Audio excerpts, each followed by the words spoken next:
नमस्कार दोस्तों। स्वस्थ होंगे, मस्त होंगे और अपना अपना कैरियर बनाने में व्यस्त होंगे। तो दोस्तों, आज हम बात करने वाले हैं यूनिट एंड डायमेंशन की, जिसमें कि हम जेई मेंस के लिए कुछ इम्पोर्टेंट क्वेश्चन देखने वाले हैं, जो कि जेई मेंस के आधार पे बहुत ही इम्पोर्टेंट होने वाले हैं। तो चलिए स्टार्ट करते हैं इस सीरीज़ को। फर्स्टली हम जो देखेंगे वो ये देखेंगे, पहले मैं थोड़ा सा बेसिक आइडिया देता हूँ। जैसे कि आपको मैं ये बोलूँ कि जैसे कि 1 kg है और 1 kg है, तो हमें पता है ये ऐड होंगे क्योंकि इनकी जो यूनिट है वो क्या है, सेम है। तो हम क्या बोल सकते हैं, ये मिला के कितना होगा, 2 kg। ऐसे ही मैं आपको सिंपली ये बताना चाहूँ कि 1 kg है और 1 मीटर कोई लेंथ है, इसको मैं यदि ऐड करता हूँ तो क्या मैं इसको 2 कुछ लिख सकता हूँ, आगे कुछ यूनिट लिख सकता हूँ? नहीं लिख सकता। क्यों नहीं लिख सकता? उसका रीज़न ये है कि यहाँ पर यूनिट 1 kg, यहाँ पर यूनिट और यहाँ पर यूनिट क्या है, डिफरेंट डिफरेंट। तो जब भी यूनिट डिफरेंट डिफरेंट होती है तो एडिशन या सब्ट्रैक्शन जो भी होता है वो हो नहीं सकता। ठीक है, तो पहली बात हमें ये याद रखनी होगी। इसी के आधार पे हम आगे बढ़ेंगे। तो चलिए स्टार्ट करते हैं। तो हम यहाँ पर इस क्वेश्चन में भी कह सकते हैं, हमारे को इसमें डायमेंशन निकालनी है ए, बी और सी की, जिसमें हमारे को दे रखा है एक्स क्या है, डिस्टेंस है, टी क्या है, टाइम है, और वी क्या है, स्पीड है। तो मैं आपको ये बता दूं कि वीटी की जो यूनिट होगी उतनी यूनिट किसकी होनी चाहिए, ए की होनी चाहिए। Is it okay? और B divide by X minus C की जो यूनिट होगी उतनी यूनिट किसकी होनी चाहिए, ए की। तो क्या ये बात समझ में आती है आपको?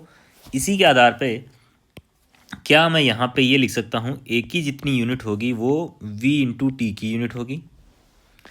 मतलब ए की जो डायमेंशन होगी वो वी और टी के बराबर होगी, वी टी के। तो यहाँ पे ए की जो डायमेंशन है हमें फाइंड आउट करनी है, और वी क्या होता है, स्पीड, और स्पीड क्या होता है, मीटर पर सेकंड। और मीटर पर सेकंड की जो डायमेंशन होगी वो कितनी होगी, एल टी माइनस 1। ठीक है, लिख सकते हैं। और टाइम की कितनी हो जाएगी, टी। तो यहाँ से ए की जो डायमेंशन आ जाएगी वो कितनी आ जाएगी, एल। ये मुझे लगता है आपको समझ में आया होगा। इसी के आधार पे मैं आपको ये बता दूँ, ए इक्वल टू ए की जो डायमेंशन होगी, क्या वो डायमेंशन किसके बराबर होगी, B divided by X minus C के। ये भी बात सही है, पर मेरे को यहाँ पे आपको एक बात समझानी है। एक्स माइनस सी, एक्स में से सी को क्या कर रहे हो तुम, सब्ट्रैक्ट कर रहे हो। और सब्ट्रैक्ट करने के लिए मुझे ये पता होना चाहिए एक्स की जो डायमेंशन यूनिट होगी उतनी यूनिट सी की होनी चाहिए, तभी ये सब्ट्रैक्ट हो सकता, अन्यथा नहीं हो सकता। इसका मतलब क्या मैं एक्स इक्वल टू सी कर सकता हूँ क्या? तो एक्स की जो यूनिट हो, एक्स की जो डायमेंशन होगी वो कितनी होगी, एल, क्योंकि डिस्टेंस है। तो सी की डायमेंशन मेरे पास में आ जाएगी एल। ये भी बात सही। और इसी के आधार पर क्या मैं ये बता सकता हूँ, A equal to B divided by, अब डिवाइड में क्या लिखना है वो देखिए, एक्स माइनस सी है, क्या है, एक्स माइनस सी। तो एक्स की जो डायमेंशन होगी वो कितनी है, एल है, सी की डायमेंशन कितनी है, एल। एल माइनस एल करोगे तो वैसे आपको दिख रहा होगा, एल माइनस एल करोगे तो आंसर में तो कितना आएगा, एल ही आएगा, डिस्टेंस ही आएगी, मतलब यूनिट क्या आएगी, डिस्टेंस आएगी। ठीक है, तो डायमेंशन कितनी आ जाएगी यहाँ पर, एल ही आएगी। आप जीरो मत कर देना, एल माइनस एल जीरो हो जाएगा, ऐसा नहीं होता ना। चलिए, तो बी डिवाइडेड बाई यहाँ पे कितना आ जाएगा, एल आ जाएगी डायमेंशन इनकी। तो यहाँ से ए की डायमेंशन भी कितनी है, एल है, तो बी डिवाइडेड बाई कितना हो जाएगा, एल। तो यहाँ पे बी की जो डायमेंशन आ जाएगी वो कितनी हो जाएगी मेरे पास में, एल स्क्वायर। क्या समझ में आया आपको? ठीक है दोस्तों, कोई दिक्कत? तो एडिशन और सब्ट्रैक्शन में यूनिट और डायमेंशन क्या होनी चाहिए, सेम होनी चाहिए, तभी वो एडिशन हो सकता है या सब्ट्रैक्ट हो सकता है। ठीक है, समझ में आया ये क्वेश्चन?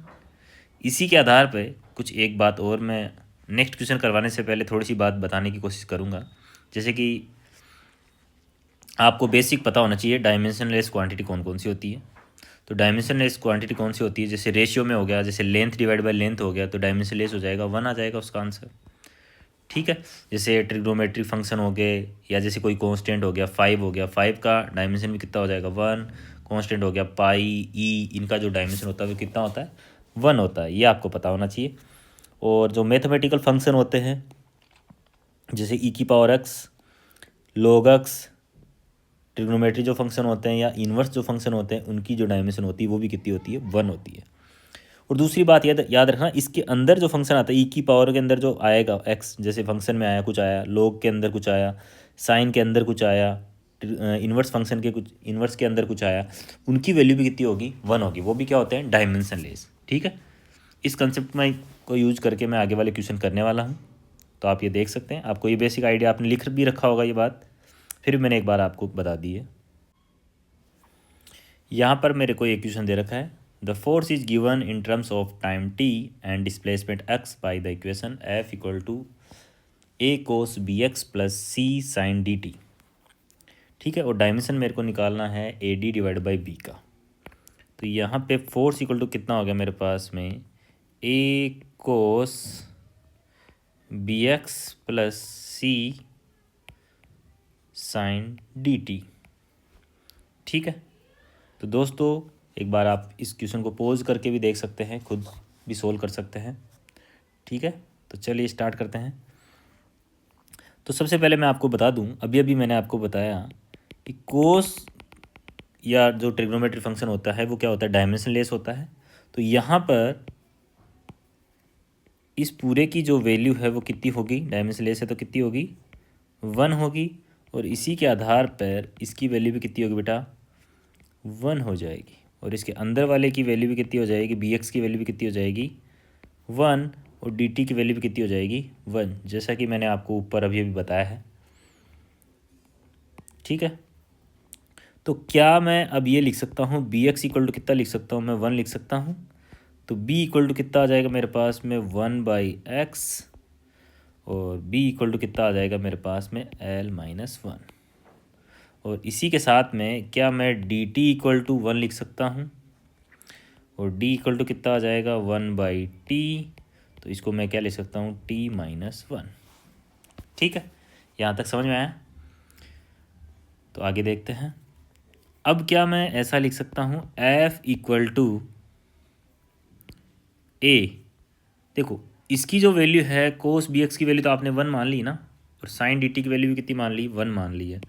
तो f इक्वल टू कितना हो जाएगा, a प्लस सी हो जाएगा, a प्लस सी।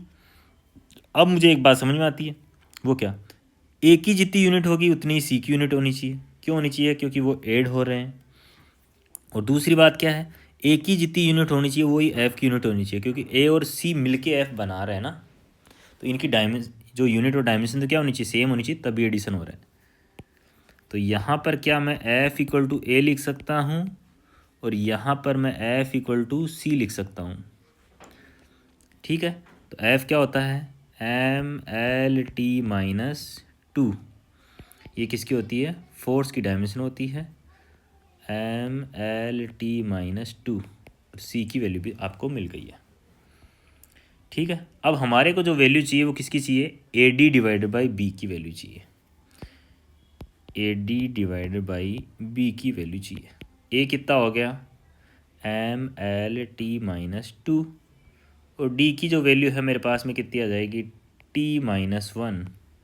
और B की जो वैल्यू है मेरे पास में, B की वैल्यू जो है मेरे पास में कितनी आ जाएगी, l-1। तो यहाँ से मेरे पास में जो आंसर आएगा वो कितना आ जाएगा, ml² t-3। ठीक है, तो कौन सा ऑप्शन बन गया मेरे पास में, सेकंड ऑप्शन बन गया मेरे पास। तो समझ में आया आपको ये क्वेश्चन, इज इट ओके। तो इस तरीके के क्वेश्चन आते हैं जेईई मेंस में, तो आप देख सकते हैं। आगे भी हम क्वेश्चन सोल्व करते हैं। चलिए नेक्स्ट क्वेश्चन देखते हैं। ये क्वेश्चन आया हुआ है एक बार जेईई मेंस में ऐसा ही। तो इस क्वेश्चन को देखिए, पढ़िए आप ध्यान से। According to van der Waal equation, pressure P मतलब क्या दे रखा है, प्रेशर, V मतलब वॉल्यूम, T मतलब टेम्परेचर। ठीक है, तो चलिए स्टार्ट करते हैं। तो सबसे पहले तो ये समझ लीजिए, P का जो यूनिट होगा उतना ही unit A divide by V square होना चाहिए। क्यों होना चाहिए, क्योंकि एडिशन हो रहा है। यहाँ से v और b का जो यूनिट होना चाहिए वो भी सेम होना चाहिए, क्योंकि v माइनस बी हो रहा है, सब्ट्रैक्ट हो रहा है। सब्ट्रैक्ट होने के लिए भी यूनिट एंड डायमेंशन क्या होनी चाहिए, सेम होनी चाहिए। तो क्या मैं यहाँ से ये बोल सकता हूँ p इक्वल टू कितना लिख सकता हूँ, a v स्क्वायर लिख सकता हूँ। और यहाँ से मेरे पास में a कितना आ गया, p मतलब प्रेशर है, v मतलब वॉल्यूम है। ठीक है, p v स्क्वायर हो गया। और मेरे को पता है v इक्वल टू कितना हो जाएगा, b। Is it okay. अब मेरे को वैल्यू किसकी चाहिए, A B divide by V square. किसकी, A B divide by V square. A की वैल्यू कितनी निकाली आपने, प्रेशर इंटू वी स्क्वायर। और बी की कितनी निकाली आपने, V divided by V square. तो आंसर कितना आ गया मेरे पास में, पी वी।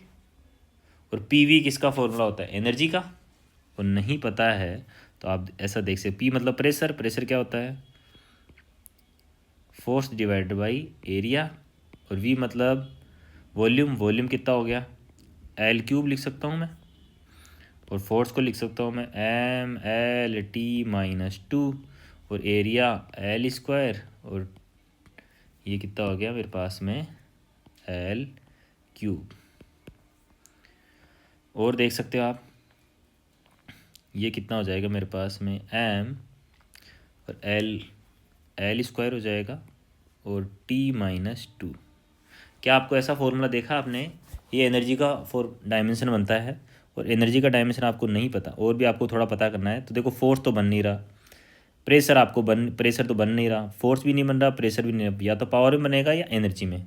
तो एनर्जी में ट्राई करते हैं। एनर्जी में कितना, एनर्जी का formula half M V square, आप देख सकते हो, हाफ एम वी स्क्वायर, उसकी डायमेंशन आप चेक कर सकते हो, करना चाहो तो। देखिए कितना हो जाएगा, हाफ एम वी स्क्वायर। मास को क्या बोल सकते हो, एम, मास का डायमेंशन एम। वेलोसिटी क्या होती है, मीटर पर सेकंड। और मीटर पर सेकंड को कितना लिख सकते हो, एल डिवाइडेड बाई टी का होल स्क्वायर। तो इसी के साथ में कितना आ गया, एम एल स्क्वायर और टी माइनस टू। तो ये किसका डायमेंशन फॉर्मूला बन गया, एनर्जी का। तो आपका ऑप्शन हो गया एनर्जी। समझ में आया, ठीक है। चलिए नेक्स्ट क्वेश्चन देखिए आप। The work done by A gas molecule in an isolated system is given by. Work done they रखा है, एक इक्वेशन दे रखी है वर्क डन की, वो कितनी दे रखी है, एल्फा बीटा स्क्वायर ई की power minus x square divided by alpha के टी। के मतलब दे रखा है Boltzmann constant, T temperature, alpha beta की वैल्यू हमें निकालनी है। और पूछा क्या है मेरे को, बीटा की वैल्यू पूछी है, बीटा की डायमेंशन पूछी है। तो एक पहली बात, अभी थोड़ी देर पहले देखा, ई की पावर में जो भी आएगा उसकी वैल्यू भी कितनी हो जाएगी, वन। और ये पूरे की ये भी क्या होता है, डायमेंशन लेस होता है। ठीक है, तो इसको मैं थोड़ा हाईलाइट कर देता हूँ जिससे आपको याद रहेगा। इसकी वैल्यू कितनी हो जाएगी, वन। चलिए, तो क्या मैं ये बोल सकता हूँ x square divided by alpha के टी, ये क्या होता है, डायमेंशन लेस। तो कितनी हो गई, वन। तो यहाँ से मेरे पास में एल्फा की जो वैल्यू आई वो कितनी आ गई, एक्स स्क्वायर डिवाइडेड बाई के टी। एक्स स्क्वायर और के बोल्ट्जमान कांस्टेंट, ये क्या होता है, जूल पर केल्विन होता है। ठीक है, अब आप जैसे आप पढ़ोगे तो पता लगेगा आपको। तो इसकी जो यूनिट होती है वो क्या होती है, जूल पर केल्विन। तो क्या मैं जूल पर केल्विन लिख दूँ, टेम्परेचर की यूनिट भी क्या होती है, केल्विन। तो ये कितना आ जाएगा मेरे पास में, x square divided by joule. और जूल किसके लिए यूज करते हो आप, वर्क डन के लिए। तो x square divide by W लिख सकता हूँ मैं, एल्फा की वैल्यू। ठीक है, अब आपको इसकी डायमेंशन पूछता, कोई क्वेश्चन में पूछ भी सकता है, तो कोई दिक्कत नहीं, पूछ लेगा तो हम निकाल सकते हैं। एक्स स्क्वायर क्या होता है, एल स्क्वायर। और वर्क डन की डायमेंशन आप लिख के निकाल सकते हैं ईजी तरीके से। पर हमारे को निकालना है बीटा। तो इसके लिए क्या मैं आपको ये बोल सकता हूँ, इसकी पूरे की वैल्यू कितनी आ गई, वन। तो डब्ल्यू किसके बराबर हो गया डायरेक्टली, एल्फा बीटा स्क्वायर। तो डब्ल्यू मेरे पास में बराबर हो गया एल्फा बीटा स्क्वायर। और यहाँ से मेरे को बीटा की वैल्यू पूछी है तो कितनी हो जाएगी, डब्ल्यू डिवाइडेड बाई एल्फा और W divide by alpha, alpha की वैल्यू अभी अभी निकाली, x square divide by W, तो ये हो जाएगा एक्स स्क्वायर और डब्लू ऊपर चला जाएगा, तो ये कितना आ गया मेरे पास में W square divide by x square, मतलब वर्क डन का square divide by x square. तो यहाँ पे दोनों तरफ रूट कर देंगे तो बीटा कितना आ गया मेरे पास में डब्लू डिवाइड बाई एक्स। और वर्क डन क्या होता है, वर्क डन होता है फोर्स इनटू डिस्प्लेसमेंट, और फोर्स की जो डायमेंशन होती है वो कितनी होती है M L T minus two, और डिस्प्लेसमेंट की कितनी हो गई मेरे पास में एल, और एक्स कितना हो गया एल, तो मेरे पास में आंसर आ गया M L T minus two. ठीक है, तो बीटा की डायमेंशन भी हमने निकाल सकते हैं और अल्फ़ा की, पर पूछा मेरे को बीटा है, तो ये मेरे पास में ऑप्शन बन गया सेकंड ऑप्शन करेक्ट। ठीक है, तो इस तरीके के क्वेश्चन हम कर सकते हैं, कोई दिक्कत नहीं। ठीक है, नेक्स्ट क्लास में हम करने वाले हैं यूनिट डायमेंशन के और एक्स्ट्रा क्वेश्चन।